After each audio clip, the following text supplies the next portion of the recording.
Welcome back, everybody. This is Philosophy and Religion and Mega Man 6.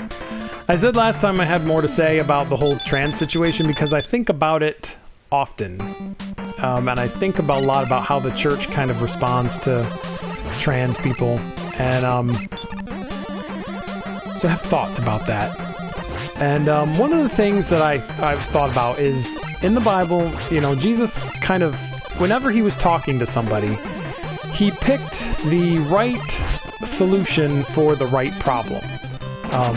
For instance, see, people, I missed that now. I'm not going to have that. I'm not going to have that, whatever the thing is up there, that life.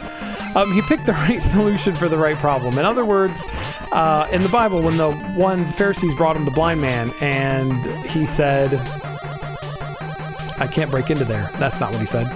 The Pharisee said to him, hey, who sinned, this man or his parents, that he was born blind? He said, nobody sinned. Nobody sinned that he was born blind. He was born blind so the glory of God would be made manifest in him, and pow, he healed him. And so I think that was a biological problem. The man was born blind. That was the problem. The solution was heal the blindness. Whereas when he's talking to the woman at the well, that situation was more, oh crap, respawn. That situation was, you know, you're living with these guys that aren't your husband, you know, you need a different solution for your problem, and that was spiritual. So Jesus always picked the right solution for the right problem, and so I try to apply that to, oh my word, kill the thing. I try to apply that to, to this situation, and to which I say, okay, well, what would Jesus do if he... Wow, that's lame. What would Jesus do? I usually don't say things like that, people, I promise. What would he do if a trans person talked to him? And I think he would say he would pick the right problem. I mean, if this person's brain is telling them that they're female, but their body is male, I think, and it's like literally their brain is telling them something different, I think his solution would be, all right, well, do you want your chemistry fixed, or do you want, you know, the plumbing fixed? And he would just heal whatever the thing was. Oh, get up there. Phew. I'd never take that long. And do I have the... I do have the power thing. Okay, good. We're gonna need it. And so he would, you know, I think he would pick the right solution for whatever their problem was. If it was really a biological problem, he would go, okay, well, here's the healing. Either your mind is going to be healed or your body's going to be healed. One of the two. Whatever needs fixing. If it was an emotional or spiritual problem, he would say whatever the thing is that would help them or open the door to them having more peace and more a fuller life. And so I think as Christian, my reactions should be quite similar. And since I don't know necessarily whether something is going to be a biological problem or a emotional problem, I have to fall back on the love your neighbor as you love yourself. Because, get the squid, good. Because I don't know.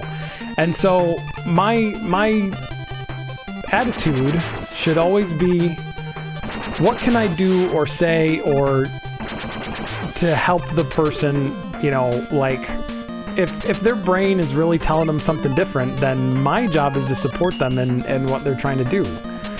But whatever I do, it needs to be loving, and it needs to be something that helps that person find more peace. If I'm not increasing the peace in that person's life, then, oh crud. I am going to use a energy tank. Energy tank, I said. If I am not increasing the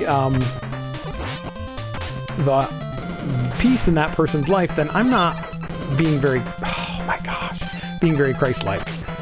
And there, finally, good grief. It's hard to talk and philosophize at the same time. So that's the thing, so when somebody comes in and they're having those problems, then our response should be to be generous and merciful and graceful and nice and be holding out our hands in offering instead of closing our fists in condemnation. Why? That's Jesus wouldn't have done. He wouldn't have done that. So now we're gonna do the hard stage, which is good because I'm just about done talking about that. So I'm actually gonna have to concentrate on the game a little bit. And it's the same thing with the rest of the LGBT community. You can't respond the way you've responded, and I think, was it the Pope said that we owe them an apology? I kind of agree. I kind of agree. You know, you can't treat people shamefully. You can't sit there and tell them that, oh, I hate respawning. You can't sit there and tell people, you know, you're a pervert, you know, God hates you and all that. You just, because it's not true, number one. And, not that God doesn't hate things, because he does, but you know what he hates?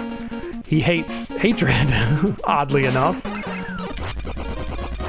And he hates, you know, especially religious people being nasty to people who are trying to find the truth. And I believe he had his harshest words for the Pharisees who would put stumbling blocks in front of people who were trying to get to him. And I don't ever want to be that guy. I don't want to be that guy. Yay, Eddie, give me crap.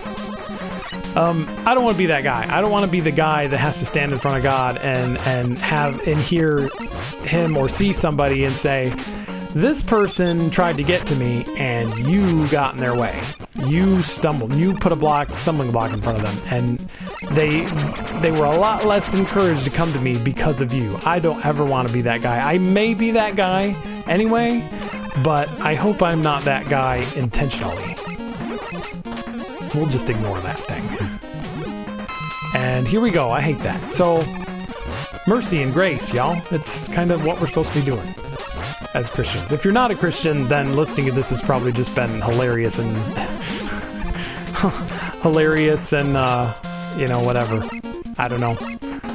That's fine. I'm all about getting along. What's the other thing? Like, I'm pretty, like, chill with like people that are atheists or, you know, agnostic or whatever, because hey, you know what? I think we're gonna use another one of those bad boys.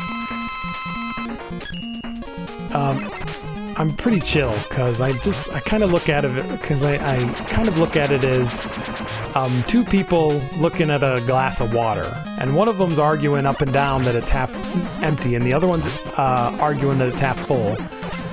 And it really just depends on how you look at the stinking glass. Oh, you jerk. Okay, good there. It really just depends how you're going to look at the glass. And I'm not going to sit there and argue with somebody whether or not the glass is half empty or half full. I'm only going to talk about, first of all, is there something wrong with the glass? Would be number one. And number two, what should be done about it? So that's kind of that, and I don't like arguing anyway, because as I've said in other videos, I don't like conflict, so I don't do that. But you know, what we should really be working on now, because you can you can argue about solutions all day long, and that's the thing. Is I hate this jump right here. This jump can die in a fire. Good, I got it. You can argue all day long about solutions, and I will be more than happy to talk about solutions for things. I would much rather talk about solutions to problems than I would be arguing about, you know, everybody's theology. So that's where I stand on that, which is good, because we're at the boss fight. I'm not actually going to have to concentrate too hard on this boss fight, because it's not that hard. That stage was hard, though. I don't usually get through there in one life, so awesome. Plant Man. One of the most ridiculous looking Mega Man bosses, I think. Because he's a giant flower. But I guess no more ridiculous than Pokemon. Which are also ridiculous. And get more ridiculous as the series goes on. Like the original 150 are, you know, they look kind of like animals. But like, so I've seen some of the new ones and they just look ridiculous. So that's it for that. So what did I cover? I covered really non-controversial topics for everybody. I bet this will be, if I post these videos, I bet they'll get the most comments from people that hate me. That's okay. Hey, maybe you'll drive whatever to my channel. That would be nice. Anyway, next time, I don't know what I'm going to talk about, but we're going to talk about different stuff next time. See you then.